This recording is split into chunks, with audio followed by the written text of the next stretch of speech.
Bismillahirrahmanirrahim. Assalamualaikum warahmatullahi wabarakatuh. Kaifalukum anak-anak sekalian? Sehat-sehat semuanya hari ini? Alhamdulillah. Nah sekalian, sebelum saya masuk untuk membahas materi kali ini ya, Ustadz ingin mengecek sekalian antum semuanya kehadiran ya. Ada yang hari ini tidak masuk? Alhamdulillah, kalau semuanya masuk, alhamdulillah saya ucapkan jazakallah khairan atas perhatian antum semua. Oke anak sekalian, insya Allah hari ini pertemuan yang ketiga ya. Yang pertama kita sudah membahas tentang adab-adab mencari ilmu yang disampaikan oleh salah satu ulama yang sangat besar, yang dengan ilmunya dia telah memberikan tips-tips dalam mencari ilmu. Kemudian pertemuan yang kedua membahas tentang ciri-ciri ya, ciri-ciri ataupun kewajiban orang-orang yang menuntut ilmu yang terdapat di dalam surat Al-Maidah ayat 122, kemudian dilanjutkan kepada surat Al-Imran ayat 190 sampai 190. Di situ dijelaskan tentang kewajiban sebagai seorang muslim untuk menyampaikan ilmu, menuntut ilmu dan sebagainya. Kemudian dalam surat Al-Imran itu dijelaskan juga tentang ciri-ciri orang-orang menuntut ilmu itu Allah memberikan gelar sebagai ulul albab ya. Nanti bisa dilihat ya, dilihat slide-nya ini hari ini ya. Silakan nanti dilihat nih satu persatu slide-nya agar kita semua nanti kita bisa memahami dengan baik. Oke anak sekalian, pertemuan yang ketiga ini tidak kalah pentingnya. Ya, tidak kalah pentingnya dengan materi yang pertama, yang kedua karena ada sangkut pautnya, karena ada runtutan daripada pembelajaran misalnya. Sebelum Ustadz menyampaikan, ya, mari kita lihat dulu tentang apa sih materi secara global kami bentuk dengan sebuah namanya KD. KD ini ibaratnya adalah materi global, materi secara umum yang nanti kita akan jabarkan menjadi sebuah namanya indikator. Ya, setelah indikator itu nanti turun lagi menjadi tujuan kita belajar. Kenapa kita harus belajar seperti itu, nah sekalian? Endingnya apa? Tujuan akhir apa? Kita semua nanti tahu, paham dan mengerti terhadap apa yang kita pelajari pada saat sekarang. Gitu, paham itu semuanya? Oke, kita masuk pada slide ya. Lihat ini slide yang pertama. Lihat KD ya. Dilihat semuanya, dipahami, diteliti. Sudah paham semuanya? Dilihat terus ya. Dipahami, dicatat, kemudian turun lagi kepada indikator ya. Indikatornya nanti dilihat ya, dilihat, dipahami, kemudian direnungkan. Setelah itu, setelah indikator kita turunkan lagi lebih kecil lagi, yaitu tujuan. Silahkan dilihat semua membaca ya, biar kita tahu apa yang harus kita pelajari hari ini ya. Tujuan apa terhadap pembelajaran kali ini? Tujuan kita belajar pada hari ini adalah bahwa kita akan memahami, akan menganalisis sebuah hadis Rasulullah yang berkenaan dengan kewajiban mencari ilmu. Ya, mungkin anak-anak tahu ya, hadisnya sangat-sangat terkenal sekali. Bahkan anak-anak kecil pun tahu. Bagaimana coba, antum? Bagaimana bunyinya? Ya, tolabul ilmi faridotun ala kulli muslimin. Bahwa mencari ilmu itu adalah kewajiban bagi setiap muslim. Di sini kalau antum belajar tentang bahasa Arab, di sini ada kata-kata muslim. Ya, muslim itu kalau kita bahasa Arab itu namanya ismun nakiroh. Nakiroh itu bersifat umum. Siapa saja yang merasa dirinya sebagai seorang muslim, entah laki-laki, entah perempuan, entah anak-anak, orang tua, dewasa, maka dia mendapatkan kewajiban untuk menuntut ilmu. Muslimin ya, nanti dipahami semuanya. Insya Allah antum semua paham, insya Allah antum semua tahu, insya Allah tahu tentang artinya dan sebagainya. Kemudian setelah kita tahu tentang kewajiban itu, apa? Hadis Rasulullah yang selanjutnya adalah menyampaikan perkataan yang singkat ya, nanti bisa dibaca secara keseluruhan. Saya ambilkan cuplikannya. Balighu anni walau ayah ya, sampaikanlah ya dariku meskipun satu ayat ya, satu ayat ya. Jangan sampai, walaupun kewajiban ini menyampaikan ini adalah pertama kali yang diwajibkan adalah Rasulullah, tapi secara terus menerus bahwa ketika kita memiliki ilmu maka kita memiliki suatu kewajiban untuk menyampaikan kepada orang lain. Ya, wajib. Balighu ani wala. Meskipun satu ayat. Siapa kepada siapa? Ya.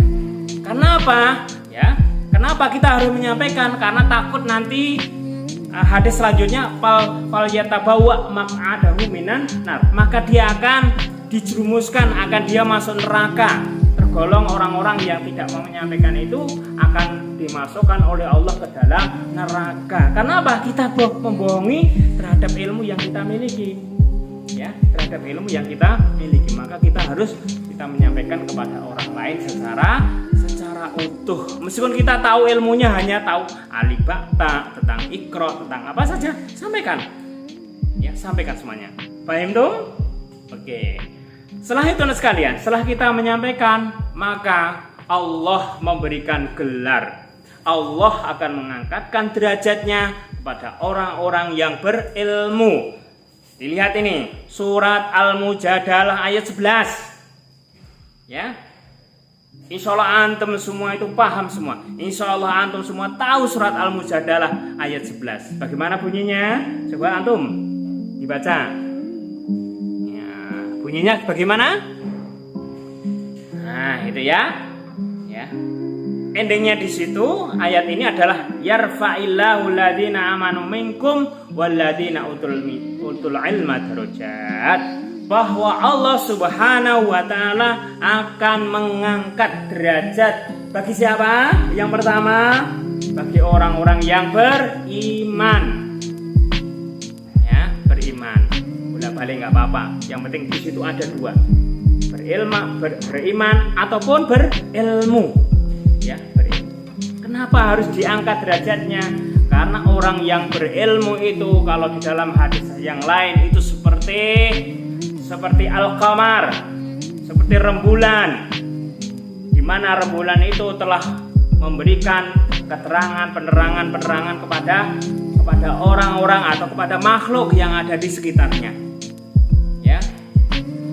Karena orang yang berilmu itu akan memberikan keterangan, akan memberikan penerangan, akan memberikan cahaya kepada orang-orang yang di sekitarnya, sehingga orang yang ada di sekitar itu tidak termasuk bagian orang yang jahil, pada orang yang kegelapan gitu.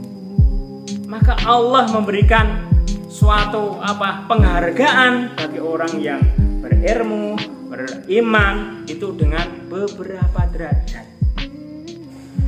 Ya, untuk itu anak sekalian, silahkan kalian semuanya ya terus belajar, terus mencari ilmu sampai ayat kita menjemput.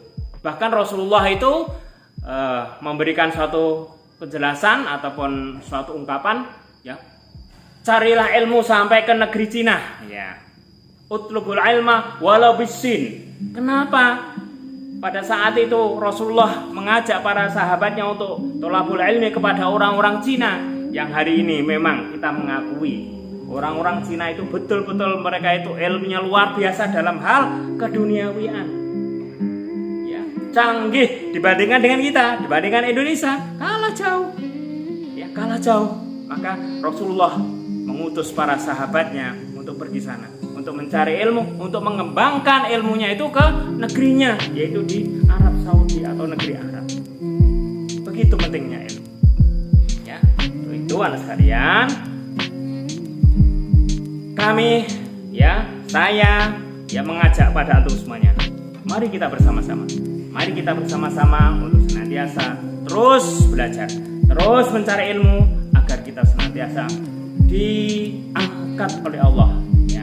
Dijauhkan dari kejahilan, dijauhkan dari sebuah kebodohan. Karena orang yang berilmu itu akan memberikan manfaat orang-orang yang ada di sekitarnya. Oke, paham itu semuanya?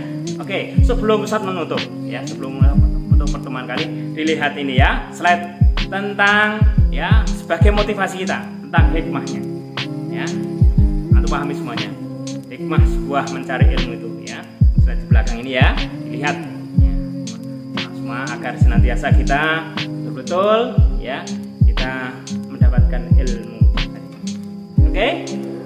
Begitu untuk pertemuan kali ini anak sekalian, mudah-mudahan semuanya ya, harapan saya kepada antum semuanya untuk terus belajar dan belajar. Ya, termasuk pembelajaran hari ini ya. Termasuk saya sendiri hari ini ya, tidak harapannya tidak ketinggalan kepada generasi-generasi yang antum-antum hari ini. Generasi milenial.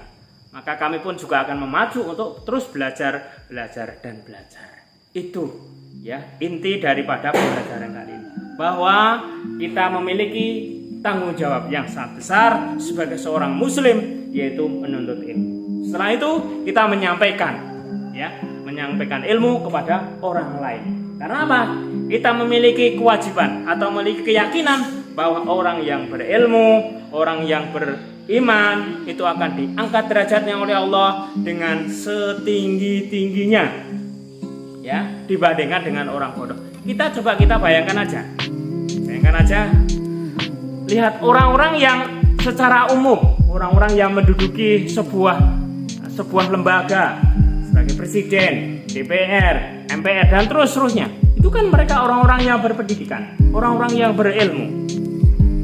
Ya, orang-orang yang berilmu semuanya. Meskipun secara kita keyakinan bahwa itu adalah ilmu yang berkaitan dengan duniawi, tetapi dia akan mendapatkan derajat, mendapatkan nilai yang besar di hadapan Allah Subhanahu wa taala. Maka kita harus yakin itu. Ya, yakin. Oke, begitu semua, paham itu semuanya? Oke, ya, insyaallah pertemuan yang terakhir ini mungkin sampai ini saja dari saya. Tapi insyaallah ya, nanti pertemuan selanjutnya di sela-sela itu akan kita gunakan untuk penilaian sejauh mana pemahaman antum untuk menganalisis sebuah hadis Rasulullah yang berkenaan dengan menuntut ilmu dan menyampaikannya, dan juga intisari daripada surat Mujadalah ayat 11 ya. Nanti insyaallah kita akan gunakan untuk penilaian yang akan kita sampaikan di kemudian hari. Demikian dari saya ya, mudah-mudahan pertemuan kali ini betul-betul memberikan manfaat bagi kita semuanya, dan mudah-mudahan kita semuanya diberikan oleh Allah ilmu dan diangkat oleh Allah diri kita menjadi orang-orang yang memiliki ilmu yang berkualitas di hadapan Allah, di hadapan manusia, di hadapan makhluk semuanya. Demikian dari saya, kurang lebihnya mohon maaf. Kita tutup dengan bacaan hamdalah. Assalamualaikum warahmatullahi wabarakatuh.